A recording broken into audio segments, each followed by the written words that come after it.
And good afternoon. We are getting ready to join a press conference down at City Hall with Mayor Dave Bronson, as well as several mayors from around the Kenai Peninsula, also into the Matanuska and Susitna Valley. So we will be seeing Mayor Bronson. We're discussing today Cook Inlet natural gas discussion. That's what's been going on downtown. They're just getting ready, so we will join that in just a moment down at City Hall.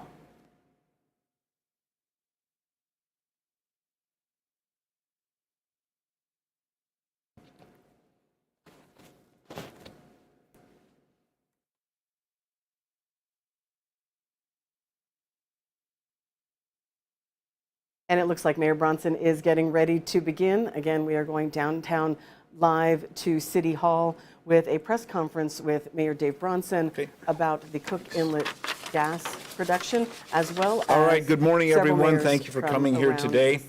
Today I'm joined by mayors from across South Central to talk about a critical issue, and that is the natural gas production shortage in Cook Inlet.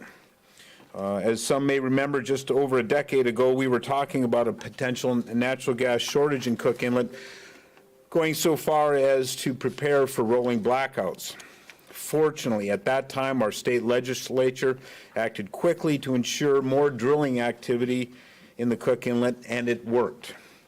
New companies invested in Alaska, particularly Hilcorp. Oil and gas production surged, and we enjoyed energy security for years. But now, 10-plus years later, we're at it again. As the aging Cook Inlet Basin becomes even more challenging for oil and gas companies to operate in, we once again face a serious natural gas shortage in the coming years. If we don't take action soon, energy prices in South Central Alaska could double. This is an incredibly complex issue, but fortunately, we have several options, but it will take all decks on hand to narrow down the best solution for Alaskans. That is why I'm standing up a South Central Mayors Energy Coalition. The coalition is comprised of the mayors across South Central that are here today. Kenai Borough Peter Machicki, Palmer Mayor Steve Carrington, Wasilla Mayor Glenda Ledford, Mat-Su Borough Mayor Edna DeVries, Kenai Mayor Brian Gabriel, Houston Mayor Carter Cole. Also participating but not here today are Homer Mayor Ken Kastner, Soldotna Mayor Paul Whitney, Seward Mayor Sue McClure, and also invited were Whittier Mayor Dave Dickinson. Together we represent the voices of the communities across the region that will be directly impacted by the looming natural gas shortage. We will be working closely with Governor Dunleavy, South Central Legislative Delegation, and local utilities to ensure our energy security, a mission that is paramount for our future prosperity. During the upcoming state's legislative session, the South Central Mayors Energy Coalition will be working closely with lawmakers to find the solution that is best for our communities. And most importantly, we will support policies that ensure our communities keep the lights on and the heat on without interruption. And with that, I'd like to pivot to Mayor Ledford. She will read our mission statement. Thank you. South Central Mayors Energy Coalition mission statement. The goal of the South Central Mayors Energy Coalition is to consider the energy needs of South Central Alaska and to explore options to meet those needs while assessing cost and the availability of natural resources and communicating the coalition's findings to our constituents.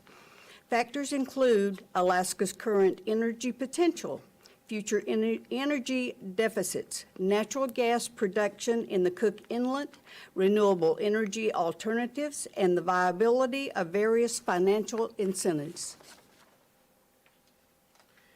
And with that, I'd like to pivot to Mayor Peter Machicki for some comments. Thank you, Mayor, and thanks for bringing us together today. So I look at things a little differently. I'm not going to use words like looming. I'm going to let you know that these are issues that we've been dealing with for the last several years. We see the trend of production. We know that it's going to become an issue. Unfortunately, sometimes policymakers don't move until we see out into the future that there's going to be a problem if we don't act. That's what happened in 2009, and we acted. I was in the industry at the time, but working with policymakers, we were able to put the right pieces together to ensure that we had additional production. That's our goal today, is to evaluate how to incentivize the industry to meet the needs of the next several years, and then come together with other policymakers to make sure that we have a long-term plan so we don't find ourselves in the same situation down the road. The energy business is cyclical, and it is just because of the market forces that say policymakers don't normally react till they see prices increasing. Prices increase when there's a shortage. It's a simple supply and demand situation. Our job is to communicate these issues with our constituents and to be active as a team to make sure that we soften the effects of that supply and demand issue, and that we have reliable sources into the future that result in additional gas to the meters of our constituents. So that's our goal as a team. We'll be working with other policymakers, legislators, and the governor, as well as the industry, to make sure that we have the right pieces in place to be prepared for the short term, to avoid those high increases in energy costs, and to make sure that we have reliable source of natural gas and other energies into the near future. Thank you, Mr. Mayor, and I'd like to call on several of the mayors to make comments. It'll be in this order. Mayor Glenda Ledford now, and then Brian Gabriel, Mayor of Kenai, and then Mayor from Houston, Carter Cole, and then we will pivot to online to Mayor Edna DeVries from the Mat-Su Borough. So, As mayor of the fastest growing city in the state, it's my responsibility to help bring a solution to this. So working with all of the mayors and everybody that's concerned with this to bring a positive solution, not only for Wasilla, but for the rest of the state. Thank you, Brian Gabriel, Mayor of the City of Kenai. Thank you, Mayor Bronson, for hosting this. And as I like to point out, I don't think anybody can disagree, is that energy, reliable energy, is most important to all of our communities for our prosperity, our safety, our growth moving forward. And every group should start with a mission statement. You heard that from Mayor Ledford. And I just want to point out is that when you look at that mission statement, that my takeaway, and hopefully yours, is that we're being proactive instead of reactive to these dynamics that are happening and could be happening in the future. So thank you. I'd like to thank Mayor Bronson also. This is very important that we solve these things now to allow the growth to continue in our areas. And I think this is the right time and the right place to start this and make this happen so that the people don't get into a jam. That's it. and let's go to, sorry. Steve Carrington, City of Palmer Mayor. While I'm not the mayor of the fastest growing city, but I'm mayor of a city that really likes stability and having things work in a well-mannered fashion. And so this is very important. And I think the issues that we can do is bring communication and sharing that with our citizens and the governor and the legislature and anyone else that needs to be involved. And with that, let's go to Edna online. Edna, you can hear us, right? Yes, I can. And yes, I'm Edna DeVries, mayor of the Mat-Su Borough, I just echo what everybody else is saying there. I'm very glad that Mayor Bronson took the bull by the horns and said, okay, we need to deal with this, and we're going to find some solutions, as Mayor Machiki said, long-term type solutions. And so I'm looking forward to seeing what we can do for all of our constituents. Between all of us, we represent about 75% of Alaska, but yet our communities touch every area in Alaska. And so I really appreciate this, and I echo what all of the mayors have said regarding caring for our consumers. Thank you.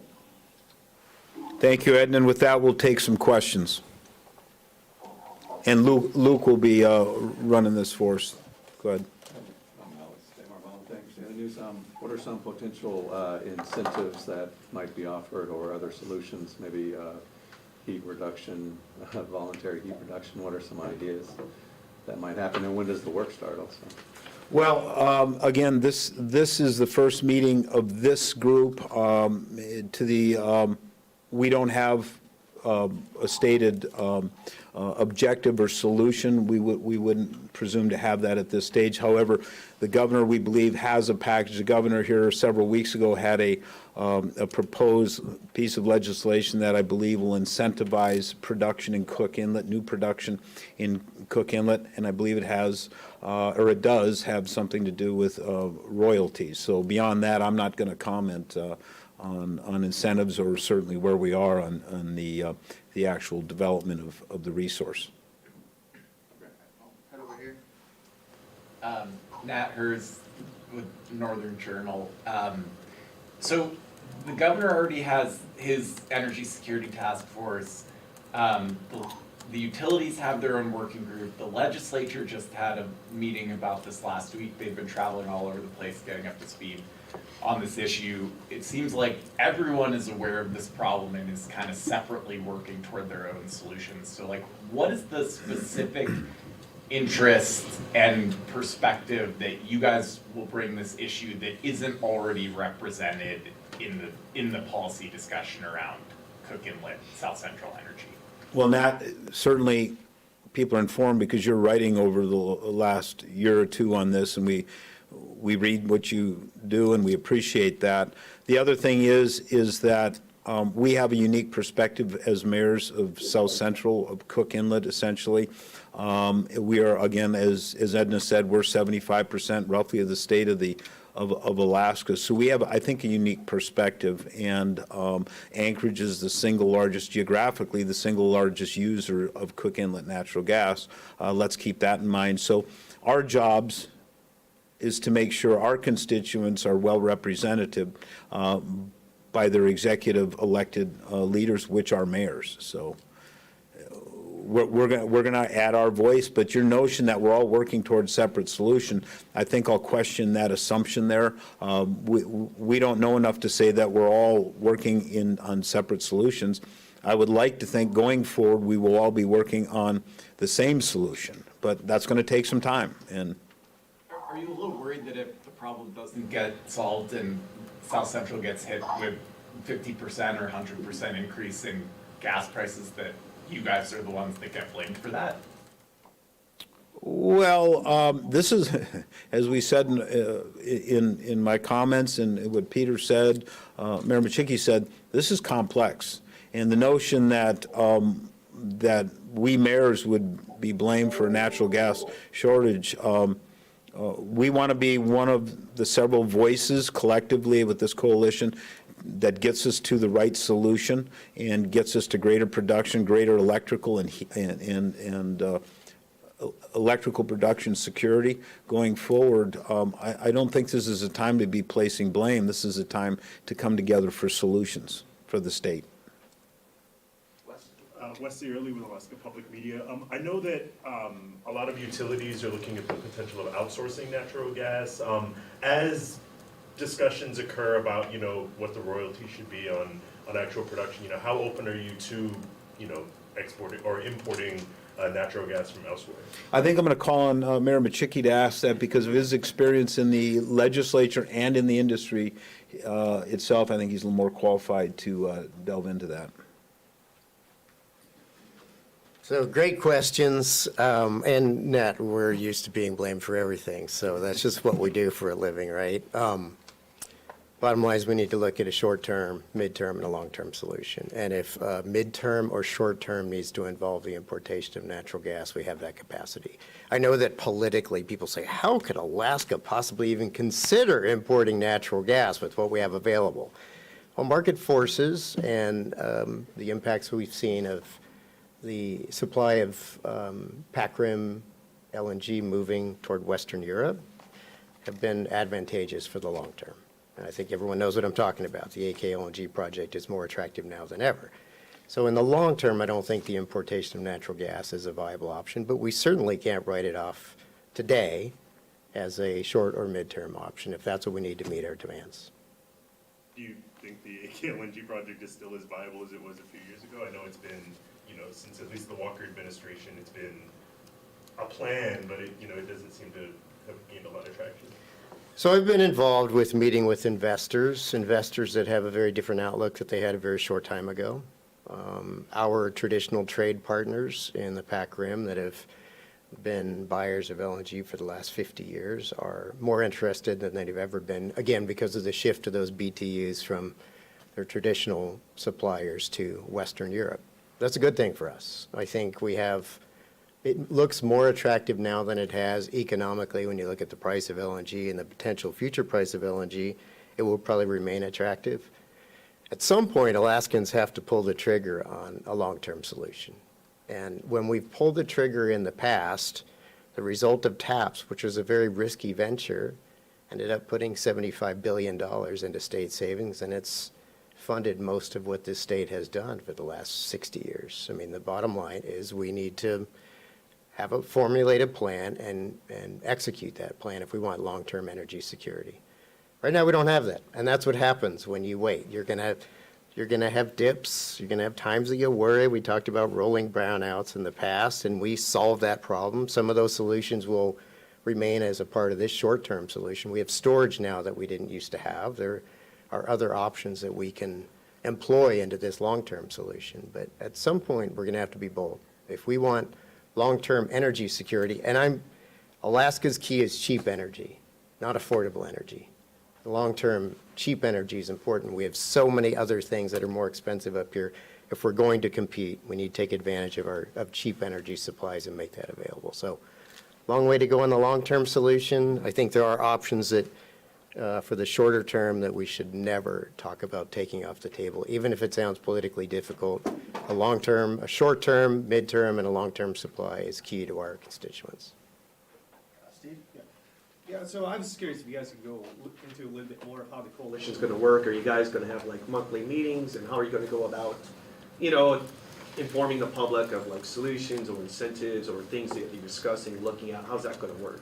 Yeah, thanks, Steve. As Glenda read in our mission statement, our job is to represent and come to the facts, gather the facts, the data, make recommendations.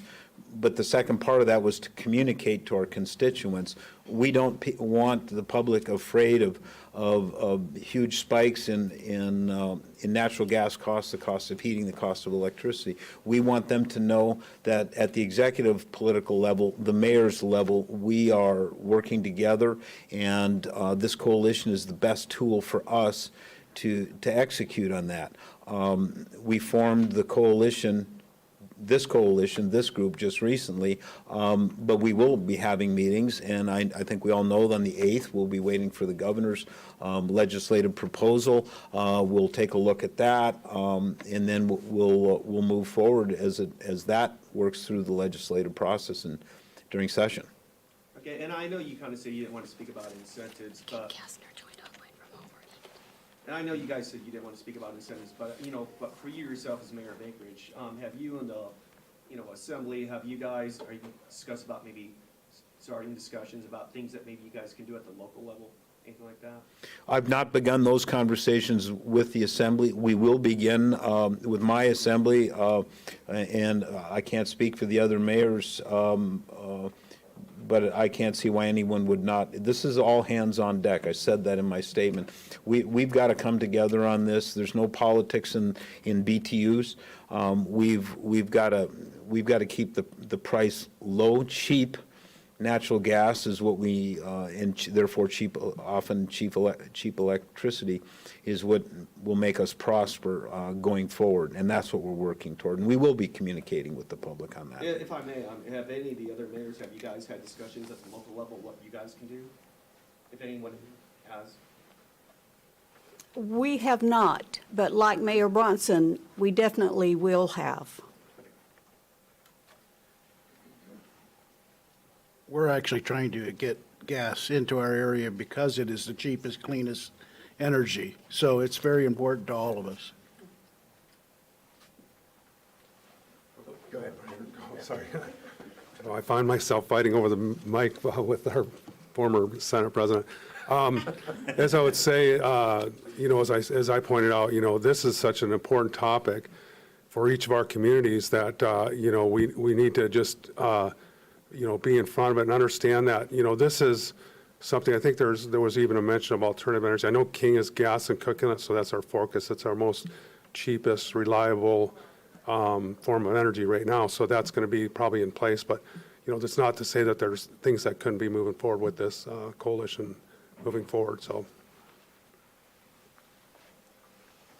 Yeah, it's a good question. I have in Kenai Peninsula Borough is where I believe all of the production takes place. It was the site of the discovery of Swanson River in '57. It's where the lion's share of local production occurs in Cook Inlet and across the inlet and onshore. And I've been, so there are a couple of producers that came on board during the Cook Inlet Recovery Act that are kind of on a margin.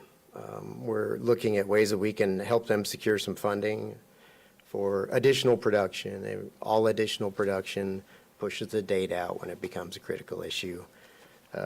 We've been dealing with the state a little bit on tax issues.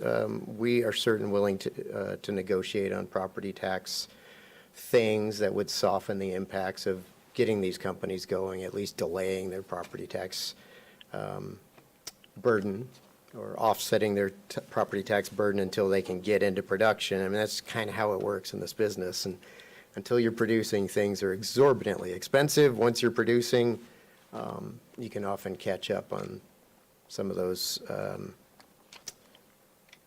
bills that were offset during your production or your exploration early days. So we're going to continue having those conversations. We're certainly willing to talk to producers and utilities on what a full package looks like. The key here, and this is why I think to answer your question, is our constituents really don't have a direct voice. I mean, they don't call producers. They hear from the utilities, but often they hear from utilities when utilities are raising their prices. But we're responsible to communicating with them on a regular basis, and I don't want them to panic. We will find solutions, as we have in the past, to get to that point. But I think we're the right group on who communicates with the small business owner that is on a margin already because things have been tough, and they hear that their energy prices might double in the near future. I think we're the right people to talk to. I mean, we fund the schools. Energy bills in the schools are going to increase somewhat dramatically if this comes to fruition and we don't find a solution. So I think it's the right group for not only keeping people calm, but supporting those 75% of the state's population with the other working bodies as well, such as the legislature and the utilities. So that's what we're doing right now. As we look at what comes from legislation, if it's the right incentives to incentivize additional production that we can support, then we can lend our support with stodgy legislators that might be hesitant on another plan. And for some of us, that's kind of our specialty. So I think by banding together, hopefully we can get a better result.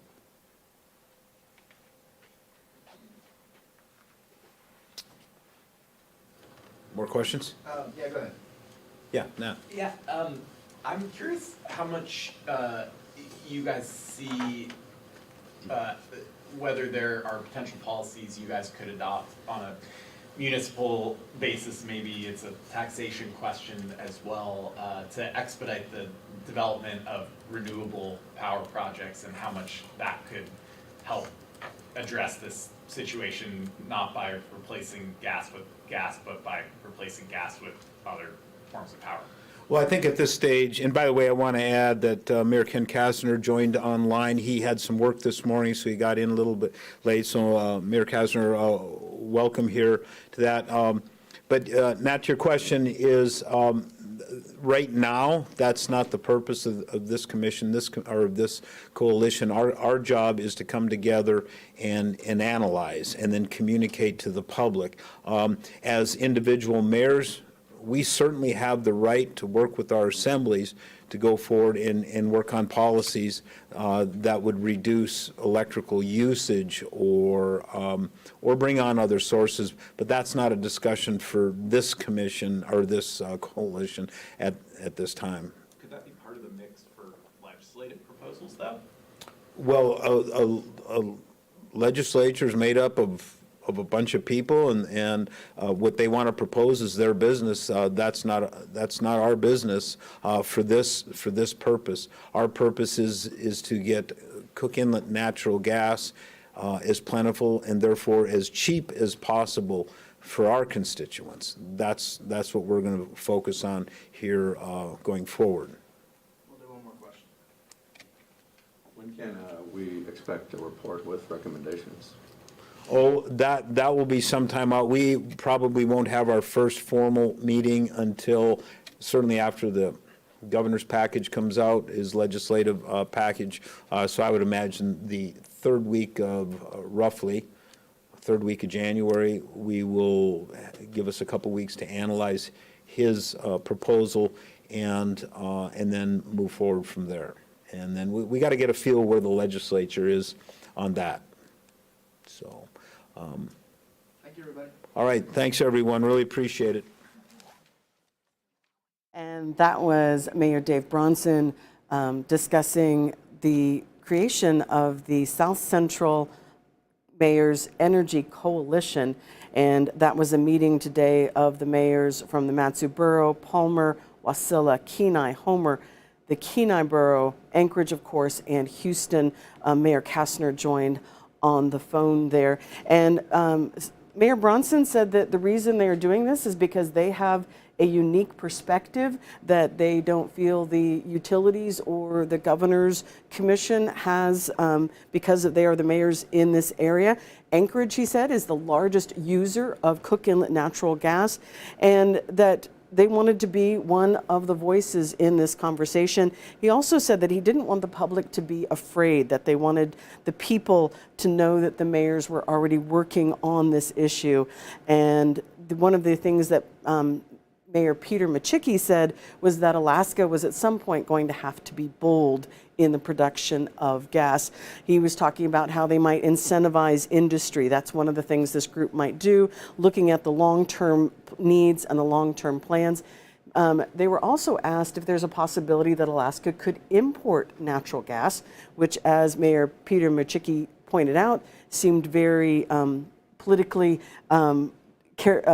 dodgy. They were worried. He said it doesn't make sense politically, but sometimes in the short and the midterm, that's a possibility, and that they shouldn't take it off the table, but that long term, that's when Alaska might have to be bold. Of course, we will have more on this story tonight at 4, 5, 6, and 10 on Alaska's News Source, and all day long on alaskasnewssource.com. Join us there for more information.